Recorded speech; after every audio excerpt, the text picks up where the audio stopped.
Hello, my name is Lakshminarayana, lecturer in economics, Government Degree College, Peddapalli.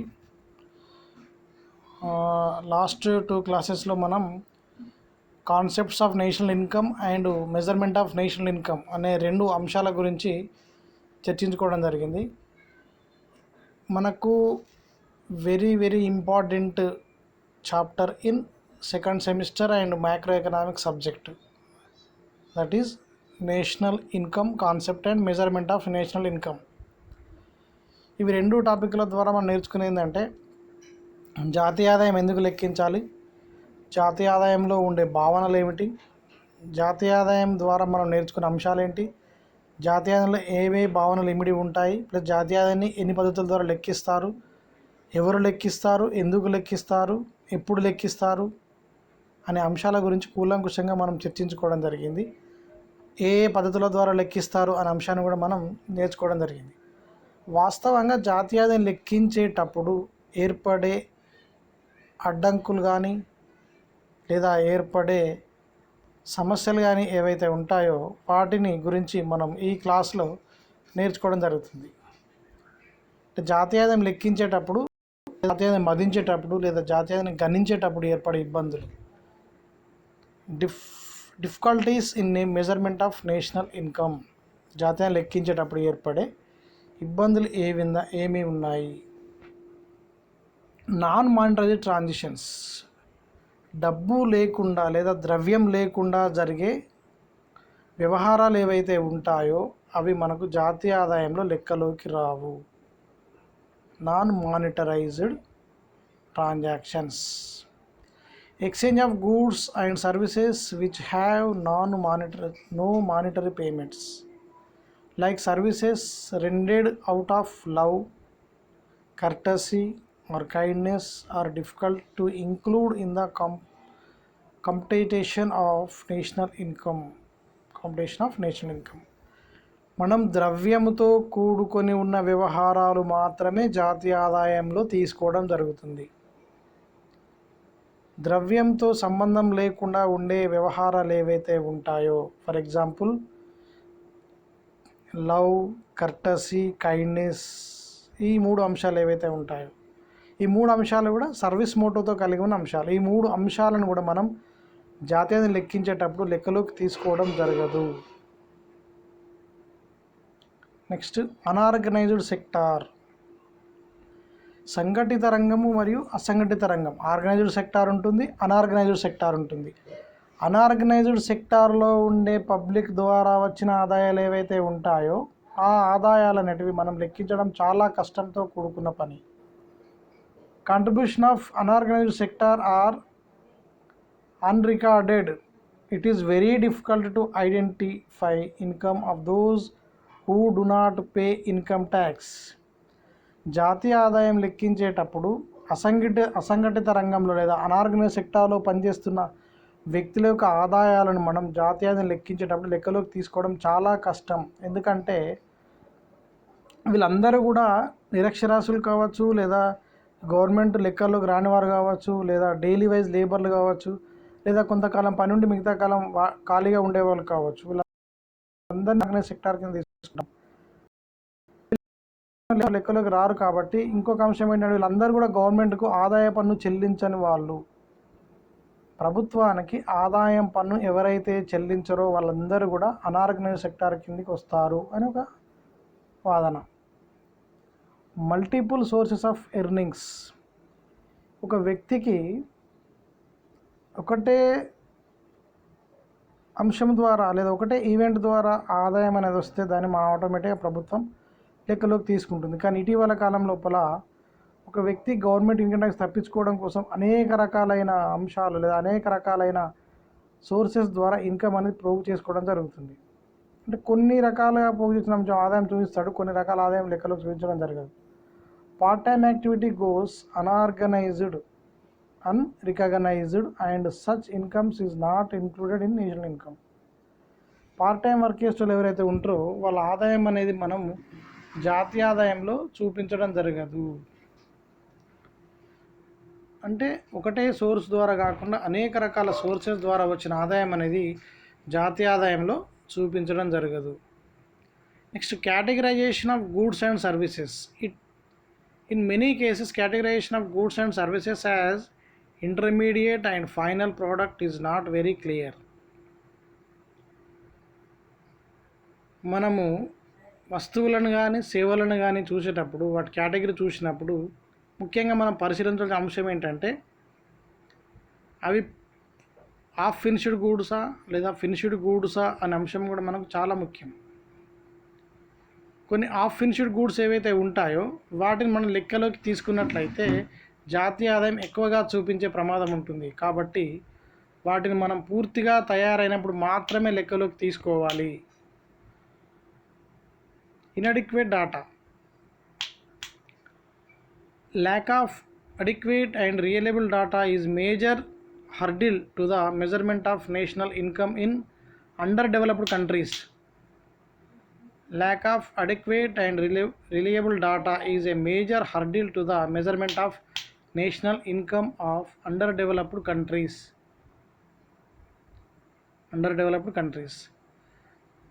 అభివృద్ధి లేదా అల్పాభివృద్ధి చెందుతున్న దేశాలలో మనకు ప్రతిదీ కూడా సమాచారం అనేది అందడం అనేది జరగదు. చాలా మట్టుకు సమాచారం అందించే వ్యక్తులు చాలా ప్రలోభాలకు గురవుతుంటారు. ఒకవేళ మనం పర్ఫెక్ట్ సమాచారం ఇస్తే మనకు ఏమైనా ప్రమాదం జరుగుతుందేమో అనే ఉద్దేశంతో పర్ఫెక్ట్ డాటా అనేది రాకపోవడం వల్ల మనకు జాతీయాన్ని లెక్కించేటప్పుడు అనేక రకాల ఇబ్బందులు ఎదుర్కోవడం జరుగుతుంది. అదేవిధంగా జాతీయ ఆదాయం అనేది పర్ఫెక్ట్ డాటా లేకపోవడం వల్ల ఎక్కువగానే తక్కువగానే చూపించే ప్రమాదం ఉంటుంది. ఒకవేళ డాటా కరెక్ట్గా ఉంటే అక్యురేట్ జాతీయ ఆదాయం అనేది మనకు తెలుస్తుంది, మన దేశ పరిస్థితి కనుక్కోవచ్చు. కానీ ఇచ్చే డాటా అనేది ఇన్అడిక్వేట్గా ఉన్నట్లయితే లేదా పర్ఫెక్ట్గా లేకపోయినట్లయితే జాతీయ ఆదాయం కూడా పర్ఫెక్ట్గా మనం లెక్కించే ఆస్కారం ఉండదు. ఇవి మనకు ఏర్పడుతున్న ముఖ్యమైన difficulties. Number 1, non monetised transactions. ద్రవ్యపరమైన వ్యవహారాలు, ద్రవ్యేతర వ్యవహారాలు అనేవి లెక్కలోకి తీసుకోవడం జరగదు. Unorganised sector. అసంఘటిత రంగంలో పనిచేస్తున్న కార్మికులు కానీ శ్రామికులు కానీ ఎవరైతే ఉంటారో లేదా ఎవరైతే ప్రభుత్వానికి ఆదాయ పన్ను చెల్లించారో వాళ్ళందరి డాటా కూడా సేకరించడం చాలా కష్టం. Multiple source of earnings. వివిధ ఆధారాలు లేదా వివిధ రకాలుగా ఆదాయం వచ్చే వ్యక్తులు ఎవరైతే ఉంటారో వాళ్ళందరూ కూడా గవర్నమెంట్కు తమ ఆదాయ వ్యవహారాలు మొత్తం కూడా చూపించకపోవడం వల్ల కూడా మనకు జాతీయ ఆదాయంలో లెక్కించడం చాలా ఇబ్బందిగా ఉంటుంది.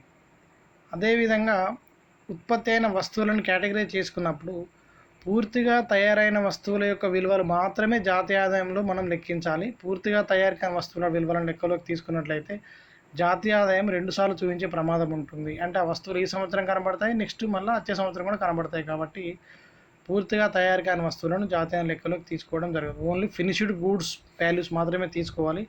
Half finished goods are intermediate goods values అనేవి తీసుకోవడం జరగదు.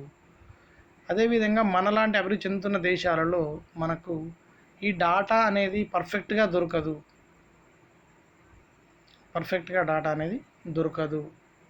అంతా కూడా అక్యురేట్గా డాటా దొరకనప్పుడు మన జాతీయ ఆదాయం కూడా ఎక్కువ లేదా తక్కువగా చూపించే ప్రమాదం ఉంటుంది. నెక్స్ట్ మనం జాతీయ ఆదాయం అనేది ఎందుకు లెక్కించాలి అనేదాన్ని చూసినట్లయితే జాతీయాన్ని లెక్కించడంలో ఉండే ప్రాముఖ్యత ఏంటి? Importance of national income analysis. They provide as an index of economic activity and an instrument of economic planning. ఆర్థిక కార్యకలాపాల గురించి ఒక నిర్మాణాత్మకమైన ప్రణాళిక చేపట్టాలంటే జాతీయ ఆదాయం అనేది లెక్కించాల్సిన అవసరం ఎంతైనా ఉంటుంది. Next one, national income accounting indicates the growth of the economy in terms of income and output. జాతీయ ఆదాయ లెక్కలు మనకు ఆ దేశం యొక్క వృద్ధిని మరియు ఆ దేశంలో ఉండే ఉత్పత్తి సామర్థ్యాలను లేదా ఆ దేశంలో ఉండే అన్ని అంశాలను మనం జాతీయ ఆదాయం లెక్కించడం వల్ల మనం తెలుసుకోవచ్చు. National income statistics help the policy makers to frame policies to achieve full employment and rapid economic growth. జాతీయ ఆదాయం యొక్క ఆధారాలు, జాతీయ ఆదాయం యొక్క స్టాటిస్టిక్స్ లేదా జాతీయ ఆదాయం యొక్క గణాంకాలు అనేటివి పాలసీ మేకర్స్ ఎవరైతే పాలసీ తయారు చేస్తారో ఎంప్లాయ్మెంట్ కల్పించడం విషయంలో కావచ్చు లేదా తొందరగా మన దేశం అభివృద్ధి చెందడం విషయంలో కావచ్చు, ఇటువంటి 2 అంశాలను రూపొందించేటప్పుడు మన జాతీయ ఆదాయం యొక్క గణాంకాలు చాలా ఉపయోగపడతాయి. నెక్స్ట్ చూసినట్లయితే ఏ complete knowledge about the trends in national income is essential in economic planning. జాతీయ ఆదాయంలో వస్తున్న ధోరణులు ఏవైతే ఉంటాయో ఆ ధోరణుల ఆధారంగా ఆ ధోరణుల గురించి సంపూర్ణ జ్ఞానం ఉన్నట్లయితే మనం ఒక ఆర్థిక ప్రణాళిక రూపొందించడంలో ఈ జాతీయ ఇన్కమ్ నేషనల్ ఇన్కమ్ అనేది మనకు చాలా ఉపయోగపడుతుంది. Next research also make use of nation to output input saving consumption investment and employment. మనకు నేషనల్ ఇన్కమ్ డాటా అనేది కరెక్ట్గా ఉన్నట్లయితే ఆ దేశంలో ఉండే ఉత్పత్తి సామర్థ్యాలు, ఆ దేశంలో ఉండే పొదుపు సామర్థ్యాలు, ఆ దేశంలో ఉండే వినియోగ సామర్థ్యాలు, ఆ దేశంలో ఉండే పెట్టుబడి సామర్థ్యాలు, ఆ దేశంలో ఉండే ఎంప్లాయ్మెంట్, ఇవన్నీ అంశాలు అనేటివి జాతీయ ఆదాయం గణించడం లేదు. జాతీయ ఆదాయానికి వచ్చిన డాటా సమాచారం బేస్ చేసుకొని ఉండడం అనేది మనం గమనించవచ్చు. Next national income statistics it helps in solving the remove inequalities in income distribution.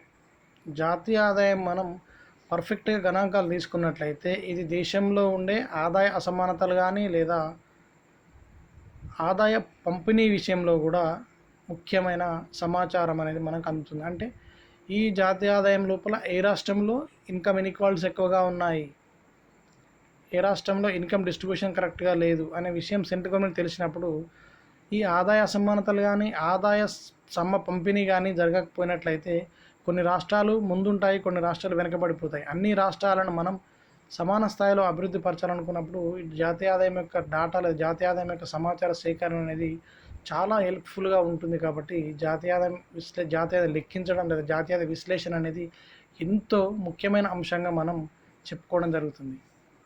అదేవిధంగా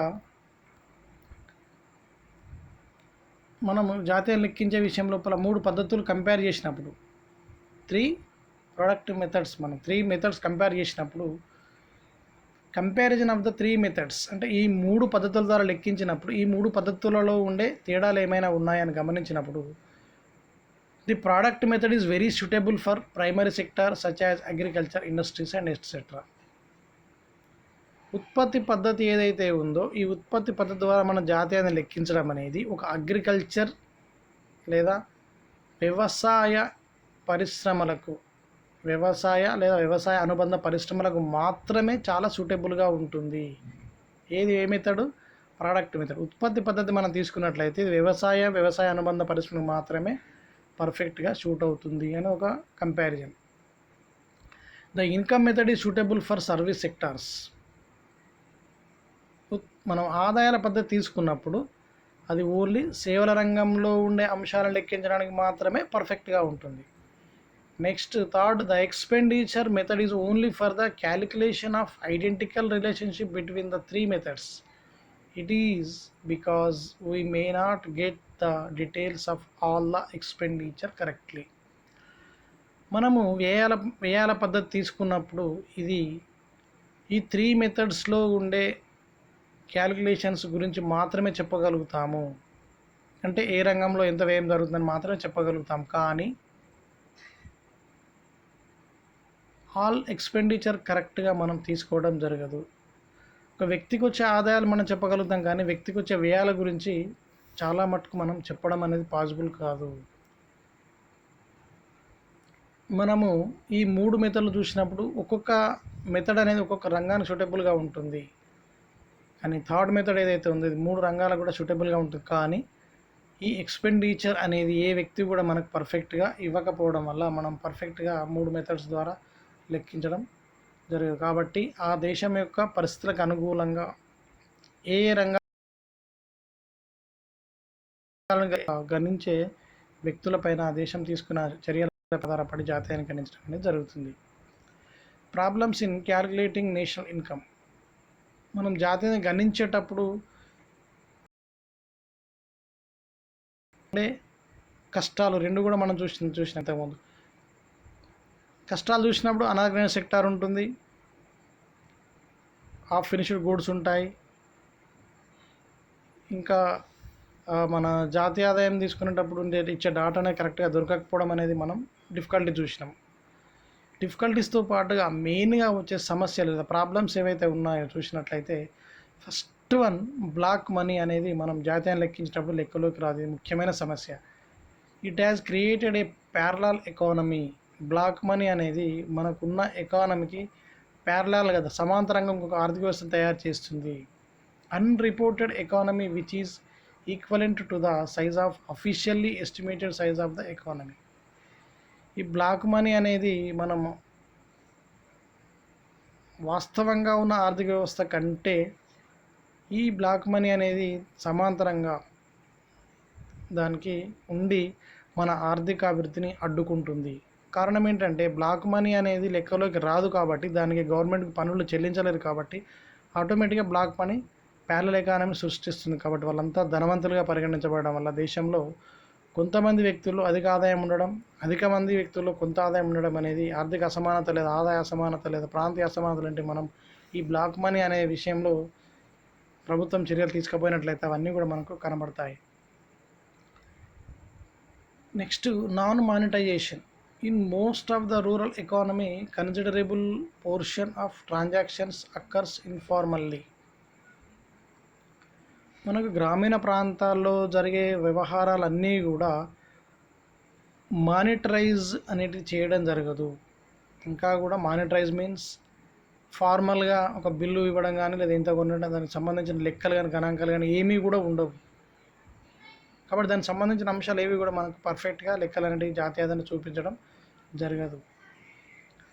next growing service sector. Growing faster than agriculture and industrial sectors. Value addition in legal consultancy, health service, financial and business services is not based on accurate reporting. మన దేశంలో industrial కానీ agriculture విషయానికంటే మనకు ఈజీగా లేదా త్వరగా growth అవుతున్న రంగం ఏదైనా ఉంది అంటే అది సర్వీస్ సెక్టార్. ముఖ్యంగా హెల్త్ మరియు బిజినెస్ విషయం చూసినప్పుడు ఇది చాలా త్వరితంగా డెవలప్మెంట్ జరిగే రంగంగా మనం సర్వీస్ సెక్టర్ అని చెప్పడం జరుగుతుంది. Growing faster than agriculture industrial sectors, value addition in legal consultancy, health service, financial and business services is not based on accurate reporting. మనం ఇచ్చే రిపోర్టుకు అక్కడ జరుగుతున్న అంశానికి ఎలాంటి పొంతన లేకుండా జరుగుతుంది. హెల్త్ సెక్టర్ పైన ఎంత మనం కేటాయించినాము, బిజినెస్ సెక్టర్ ఎంత కేటాయిన అంశాలంటే వేరు, అక్కడ మనం గ్రౌండ్ లెవెల్లో ఉన్న అంశాలు మనకు వేరుగా కనబడుతుంటాయి. నెక్స్ట్ ప్రాబ్లం వచ్చేసి house hold services. It ignores domestic work and house keeping services. జాతీయ ఆదాయం లోపల గృహిణి సేవలు ఏవైతే ఉంటాయో లేదా మదర్ సర్వీసెస్ ఏవైతే ఉంటాయో ఇవన్నీ కూడా మనం జాతీయం లెక్కించేటప్పుడు పర్ఫెక్ట్గా లెక్కలోకి తీసుకోవడం జరగదు. Next social services. It ignores voluntary and unpaid social services, mother Teresa social services. అంటే కొంతమంది దేశంలో ఉండే సర్వీస్ ఏదైతే ఉందో అదంతా కూడా వెల కట్టరాని సర్వీసెస్ ఏదైతే ఉంటాయో వాటన్నింటినీ కూడా మనం సామాజిక సేవలను కానీ, మదర్స్ సేవలను కానీ, హౌస్ హోల్డ్ సర్వీసెస్ కానీ ఇవన్నీ లెక్కలోకి తీసుకోవడం అనేది మనకు జరగదు. ఎన్విరాన్మెంటల్ కాస్ట్, పర్యావరణ వ్యయం అనేది మనం లెక్కలోకి తీసుకోవడం జరగదు. కానీ ఈ పర్యావరణం ద్వారా మనకు లభించే అంశాలను లెక్కలో కట్టినట్లయితే లేదా మెజర్ చేసినట్లయితే చాలా ఎక్కువగా కనబడుతుంది. కానీ దాన్ని మనం ఎప్పుడు లెక్కలోకి తీసుకోవడం జరగదు. It does not distinguish between environmental friendly and environmental hazardous industries. Cost of polluting industries is not include in the estimate. పర్యావరణానికి మేలు చేస్తున్నాయి మరియు హాని చేస్తున్న పరిశ్రమలు ఏవైతే ఉంటాయో కూడా కలుషితమై పరిస్థితి కలిగిస్తాయి అనే అంశాల గురించి మనం ఎప్పుడు కూడా వాతావరణ వ్యయం లేదా ఎన్విరాన్మెంటల్ కాస్ట్ అనేది చేయకపోవడం వల్ల దాని ద్వారా కొంతమందికి లాభం జరుగుతుంది, అనేక మందికి హెల్త్ సంబంధించిన ఇష్యూస్ రావడం జరుగుతుంది. ఈరోజు చూసినట్లయితే పొల్యూషన్ వల్ల అనేక రకాల రోగాలు రావడం జరుగుతుంది. వాటర్ పొల్యూషన్ కావచ్చు, లేదా సాయిల్ పొల్యూషన్ కావచ్చు, లేదా ఎయిర్ పొల్యూషన్ కావచ్చు, ల్యాండ్ పొల్యూషన్ కావచ్చు, సౌండ్ పొల్యూషన్ కావచ్చు. వీటన్నింటి ద్వారా కూడా మనం అనేక రకాల ఇబ్బందులకు గురవుతుంటాం. కానీ ఏవైతే ఎన్విరాన్మెంటల్ హజార్డ్స్ ఇండస్ట్రీస్ ఏవైతే ఉంటాయో వాటికి సంబంధించిన విషయం లోపల ఎంత మేరకు నష్టం జరుగుతుంది అని ఆలోచించి వాటిపైన మనకు జరిమానా విధించే అవకాశం కనుక ఉన్నట్లయితే, అటువంటి ఫస్ట్ మూతపడట్లయితే హెల్త్ విషయం లోపల చాలా అవకాశం ఉంటుంది. మనకు జాతీయం లెక్కించేటప్పుడు ఉండే ఫ్యాక్టర్స్ ఏ విధంగా ఎఫెక్ట్ అవుతాయి. First one, factors of production. Factors of production మనం ఏం చెప్పుకున్నాం? Land, labour, organisation, capital. ఈ 4 ఏవైతే ఉన్నాయో ఈ 4 కూడా జాతీయ ఆదాయం లోపల ముఖ్యమైన పాత్ర పోషిస్తాయి. ఎంత మేరకు భూమి సాగులోకి వచ్చింది, ఎంత మేరకు హ్యూమన్స్ ఎంప్లాయ్మెంట్ కల్పించినాము, ఎంత మేరకు మనం క్యాపిటల్ సమకూర్చుకున్నాము, ఎంత మేరకు మేనేజ్మెంట్ సక్రమంగా ఉండే యొక్క ఇండస్ట్రీస్ కానీ లేదా ఆ యొక్క ఫార్మ్స్ కానీ నడుస్తున్నాయి, లేదా అగ్రికల్చర్ సెక్టర్లో ఎంత మేరకు పర్ఫెక్ట్గా మేనేజ్మెంట్ జరుగుతుంది అని అనేక అంశాల గురించి కూడా మన జాతీయంలో లెక్కించడం జరుగుతుంది. టెక్నాలజీ. మనం ఇటీవల కాలం లోపల ఫ్యాక్ట్స్ ఆఫ్ ప్రొడక్షన్ లోపల టెక్నాలజీ కూడా తీసుకోవడం జరుగుతుంది. ఇలా ఇతర దేశాలతో కంపేర్ చేసుకుని మన దేశంలో వెనుకబడి ఉందంటే టెక్నాలజీ కూడా ముఖ్యమైన పాత్ర పోషిస్తుంది జాతీయాన్ని పెంచడం లోపల. ఇటీవల కాలంలో వచ్చిన అనేక రకాలైన 4G, 5G, 3G, టెక్నాలజీ ఏదైతే ఉన్నాయో అవి మిగతా దేశాలతో మనం కంపేర్ చేసుకుని ముందుకు వెళ్ళినప్పుడు మనం కూడా మిగతా దేశాలతో మనం కూడా ముందుకు సాగే అవకాశం ఉంటుంది. కాబట్టి ఈ టెక్నాలజీ అనే ఫ్యాక్టర్ కూడా చాలా ఇంపార్టెంట్ జాతీయ ఆదాయం చూపించడం. నెక్స్ట్, ప్రభుత్వం. మన father of macro economics JM Keynes తను ఏం చెప్తాడు? Without government interference the economic development is not. అంటే గవర్నమెంట్ యొక్క ప్రమేయం లేకుండా, ప్రభుత్వ ప్రమేయం లేకుండా ఆర్థిక వ్యవస్థ ముందుకు వెళ్ళడం జరగదు. అన్ఎంప్లాయ్మెంట్ విషయంలో కానీ, ఫుల్ ఎంప్లాయ్మెంట్ సాధించాలన్నా, లేదా వస్తువులకు డిమాండ్, సమిష్టి డిమాండ్, సమిష్టి సప్లై నెరవేరాలన్నా, ఎఫెక్టివ్ డిమాండ్, అనేక అంశాలు పరిశీలించినప్పుడు ప్రభుత్వం యొక్క జోక్యం కానీ, ప్రభుత్వం యొక్క ఇంటర్ఫియరెన్స్ కానీ లేకుండా ఆర్థిక వ్యవస్థ అనేది ముందుకు వెళ్ళడం జరగదు. అంటే ఆర్థిక వ్యవస్థలో ఏర్పడే అడ్డంకులు కానీ, ఆర్థిక వ్యవస్థలో ఏర్పడే డిమాండ్ సప్లై మధ్య అసమతుల్యం కానీ ఇవన్నీ నివారించాలంటే గవర్నమెంట్ ఇంటర్ఫియరెన్స్ కంపల్సరీగా ఉండాల్సిందే అని చెప్పే కీన్స్ మాటలు ఏవైతే ఉంటాయో అవి కూడా జాతీయ ఆదాయం లోపల మనకు మెయిన్గా ఉత్పత్తి కారకాల విషయం లోపల చాలా ఎఫెక్ట్గా పనిచేయడం జరుగుతుంది. Next, political stability. రాజకీయ స్థిరత్వం అనేది కూడా మనకు చాలా ఇంపార్టెంట్. ఒకసారి ప్రభుత్వం ఏర్పడ్డదంటే ఆ ప్రభుత్వం 5 years వరకు ఉన్నట్లయితే ఆ ప్రభుత్వం తీసుకునే డిసిజన్స్ ఏవైతే ఉంటాయో వాటి ద్వారా మన ఆదాయ స్థాయిలో కూడా మార్పు అనేది ఎక్కువ మొత్తంలో రావడం జరుగుతుంది, లేదా స్టెబిలిటీ అనేది ఉంటుంది. కానీ గవర్నమెంట్స్ అనేటివి పదే పదే కూలిపోతూ ప్రతిసారి ఎలక్షన్ జరగడం వల్ల ఏ ప్రభుత్వం కూడా సరైన నిర్ణయం తీసుకోలేక జాతీయ ఆదాయ స్థాయిలో అనేక రకాలైన తేడాలు రావడం అనేది మనం గమనించవచ్చు. Difficulties in measurement of national income. Conceptual ఉంటాయి మరియు ప్రాక్టికల్గా ఉంటాయి. కాన్సెప్ట్ పరంగా ఉండే మెజర్మెంట్స్ వేరు, ప్రాక్టికల్గా ఉండే మెజర్మెంట్స్ వేరు. కాన్సెప్ట్ పరంగా చూస్తే ఇంక్లూజన్ ఆఫ్ సర్వీసెస్ని ఇంక్లూజన్ చేయాల్సిందే. Identify intermediate goods. పూర్తిగా తయారు కాని వస్తువులను మనం ఖచ్చితంగా గుర్తించాలి. Identifying factors income. ఉత్పత్తి కారకాలకు వస్తున్న ఆదాయాలను మనం ఖచ్చితంగా గుర్తించాలి. Valuation of inventory changes. మధ్య తరహా అయిన వస్తువుల యొక్క విలువలను మనం లెక్కించడానికి అవకాశం ఉండకూడదు. Income of foreign companies. ఇతర దేశాల నుంచి లేదా విదేశీ సంస్థల నుంచి వచ్చిన ఆదాయాలను మనం ఆటోమేటిక్గా ఈ జాతీయ ఆదాయంలో చూపించాలి. ప్రాక్టికల్గా జరిగేది ఏంటి? Lack of occupational specialisation. మన దేశం లోపల వృత్తిపరమైన ప్రత్యేకీకరణ జరగడం లేదు. అంటే తను చేస్తున్న వృత్తిలో స్పెషలైజేషన్ సాధించి ఆటోమేటిక్గా అందరూ డెవలప్ అవుతా అనే కండిషన్ ఎక్కడ కూడా మనకు కనబడదు. Non monetise sector. ఇంకా కూడా డబ్బులు లేకుండా ఉండే రంగాలు చాలా మటుకు మనం గమనించడం జరుగుతుంది. Unreported illegal income. For example, illegal income అంటే జూదం కానీ, లేదా పేకాట కానీ, లేదా లాటరీ సంబంధించిన అంశాలు ఏవైతే ఉంటాయో వాటికి సంబంధించిన అంశాలు ఏవి కూడా మనం ప్రాక్టికల్గా జాతీయ ఆదాయంలో చూపించడం జరగదు. ఎందుకంటే అది ఇల్లీగల్గా వచ్చింది కాబట్టి. ఒకవేళ చూపించినట్లయితే గవర్నమెంట్ ఎప్పుడు ఇన్కమ్ ట్యాక్స్ చేస్తున్న ఉద్దేశంతో దాన్ని మనం ఎప్పుడు కూడా చూపించడం జరగదు. Non availability of reliable statistical data. మనకు దానికి సంబంధించిన పర్ఫెక్ట్ డేటా అనేది మనకు దొరకకపోవడం అనేది, లేదా పర్ఫెక్ట్ డేటా మనం రాబట్టడం అనేది మన ఇండియాలో సాధ్యం కాకపోవడం అనేది కూడా మనకు ప్రాక్టికల్గా చూస్తుంటాం. కొంతమంది వ్యక్తులకు ఇతర దేశాల నుంచి గిఫ్టులు కావచ్చు, లేదా రకరకాలైన అవార్డ్స్ కావచ్చు, లేదా రివార్డ్స్ కావచ్చు, లేదా కొన్ని బహుమతులు ఏవైతే ఉంటాయి వీటి ద్వారా వచ్చిన ఆదాయం అనేది అది గవర్నమెంట్ చూపించాల్సిన అవసరం లేకుండా వాళ్ళు వాడతారు. ఫర్ ఎగ్జాంపుల్, ఆ మధ్యకాలంలో వివాదాస్పదమైన ఒక అంశం మేము చర్చించవచ్చు. ఒకటి, సచిన్ టెండూల్కర్కు ఫెరారీ కారు ఇవ్వడం జరుగుతుంది ఒక దేశం. ఆ ఫెరారీ కారు అనేది దాదాపు అప్పుడు ఒక 10 లక్షలు ఉందనుకోండి. ఆ 10 లక్షలు అనేది ఫెరారీ కారు సచిన్ టెండూల్కర్ తన ఇన్కమ్ ట్యాక్స్ చూపించినట్టే తను 10 లక్షల ఇన్కమ్ ట్యాక్స్ కట్టాల్సిందే. కానీ చూపించకపోవడం వల్ల గవర్నమెంట్ చర్యలు తీసుకొని ఖచ్చితంగా చూపించాల్సిందే. అంటే ఇటువంటి అంశాలు ఏవైతే ఉంటాయో వాటి అన్నిటికి సంబంధించిన డాటా మనకు ఉంటే ఆటోమేటిక్గా ప్రభుత్వానికి ఆదాయం అనేది ఎక్కువ మొత్తంలో వస్తుంది. అప్పుడు ఆదాయం అనేది ఎక్కువ మొత్తంలో ఉంటుంది. కానీ ప్రాక్టికల్గా వీటన్నింటి గురించి కూడా గవర్నమెంట్ చర్యలు తీసుకున్నప్పుడు జాతీయ ఆదాయ స్థాయి ఎక్కువ మొత్తంలో చూపించే అవకాశం ఉంటుంది. Next, trends of national income of India. జాతీయ ఆదాయంలో వస్తున్న ధోరణులు ఏవైతే ఉన్నాయో, జాతీయ ఆదాయంలో వచ్చే ధోరణులు ఏవైతే ఉన్నాయో ఇటీవల కాలం లోపల, during the plan periods national income and per capita income or increasing steadily.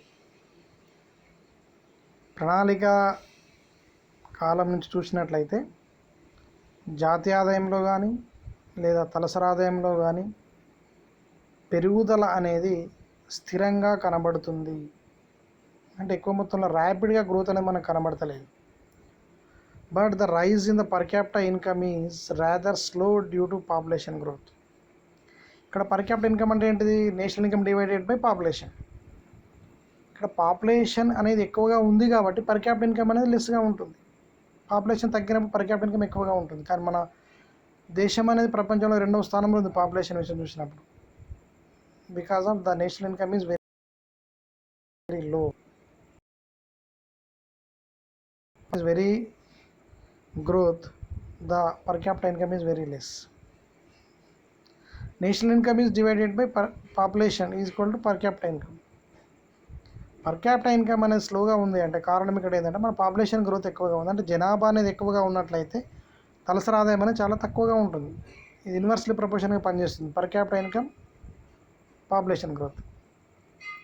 Agricultural sector is the most important sector as it is the single largest contributor to the national income.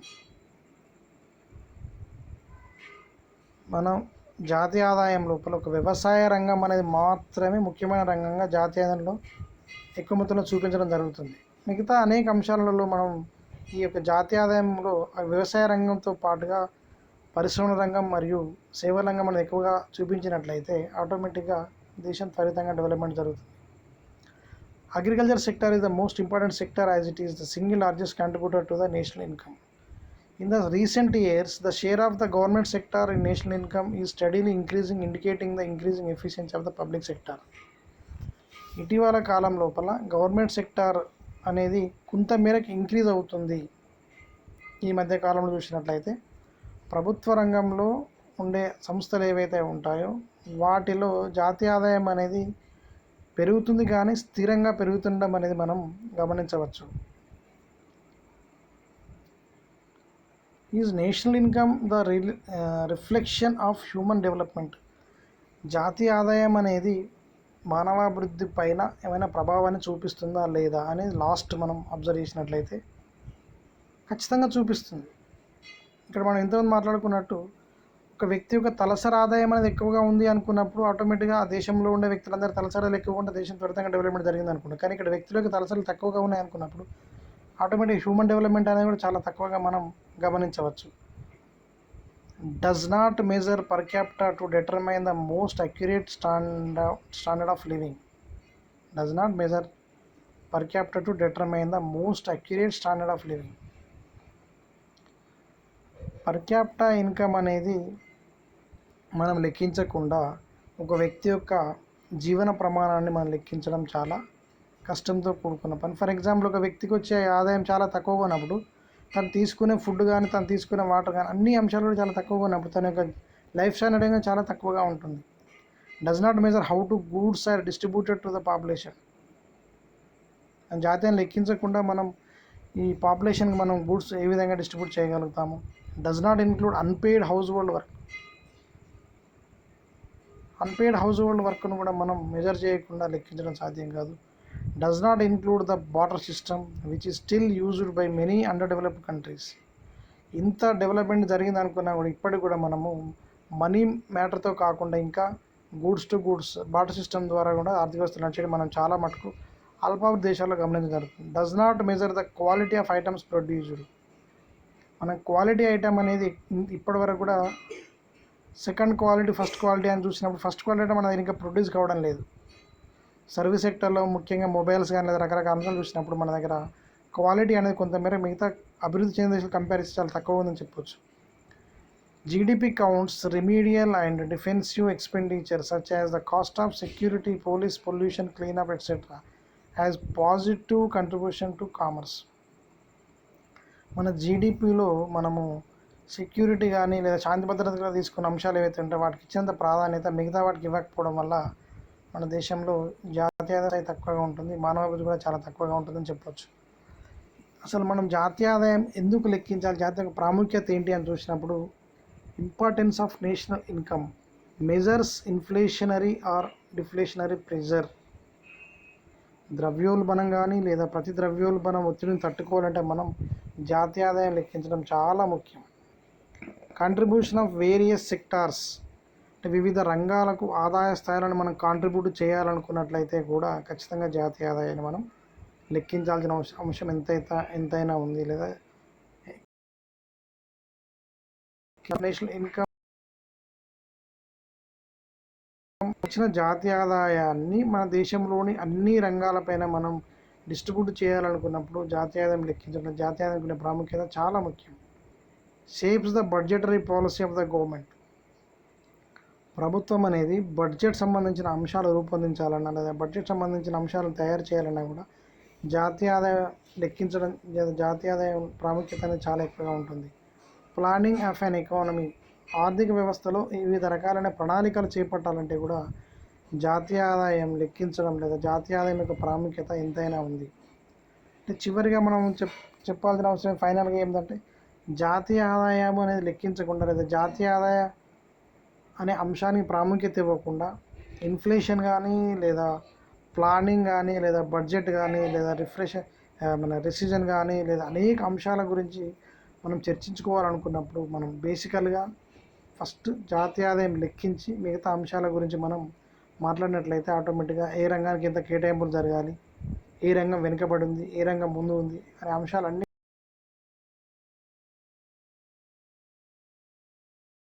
కూడా మనం ఇవ్వాల్సిన అవసరం ఎంతైనా ఉంటుంది. అంటే మనం జాతీయ ఆదాయానికి ప్రాముఖ్యతనివ్వకుండా మిగతా అనేక అంశాలు తీసుకున్నప్పుడు ఆటోమేటిక్గా అది పర్ఫెక్ట్ అనేది అనిపించకుండా ఉంటుందనే ఉద్దేశంతో ఖచ్చితంగా మనం జాతీయ ఆదాయానికి లేదా జాతీయ ఆదాయం మదింపు చేసే పద్ధతులు కానీ జాతీయ భావనలు కానీ అత్యధిక ప్రాముఖ్యతను ఇస్తూ ముందుకు వెళ్ళినట్లయితే ఆ దేశం త్వరితంగా డెవలప్మెంట్ జరిగి అభివృద్ధి చెందిన దేశాలతో పోటీగా ఉండి మనం మిగతా దేశాలతో వెనుకబడి ఉండడానికి గల కారణాలు కూడా మనం తెలుసుకొని ఆ దేశాలతో ముందుగా ఉండాలనుకున్నప్పుడు జాతీయ ఆదాయం అనేది ఖచ్చితంగా ఒక ముఖ్యమైన ఒక ప్రామాణికమైన అంశంగా ఉంటుందని చెప్పడంలో ఎటువంటి అతిశయోక్తి లేదు. కాబట్టి జాతీయ ఆదాయం అనేది చాలా ముఖ్యమైన అంశం అనే అంశాన్ని చెప్తూ సెకండ్ సెమిస్టర్లో ముఖ్యంగా మైక్రో ఎకనామిక్స్లో హార్ట్ టాపిక్ లేదా ఈ స్థూలదేశస్తుని గుండెకాయ లాంటి అంశం ఏంటంటే ఈ జాతీయ ఆదాయం మదింపు పద్ధతులు, జాతీయాలు ఉండే భావనలు, జాతీయ ఆదాయానికి ఉండే ప్రాముఖ్యత, జాతీయ లెక్కించినప్పుడు ఏర్పడే ఇబ్బందులు, జాతీయ కింద తీసుకునే అంశాలు, జాతీయ తీసుకునే జాగ్రత్తలన్నీ కూడా మనం ఈ టాపిక్లో చూడడం జరుగుతుంది. Thank you very much.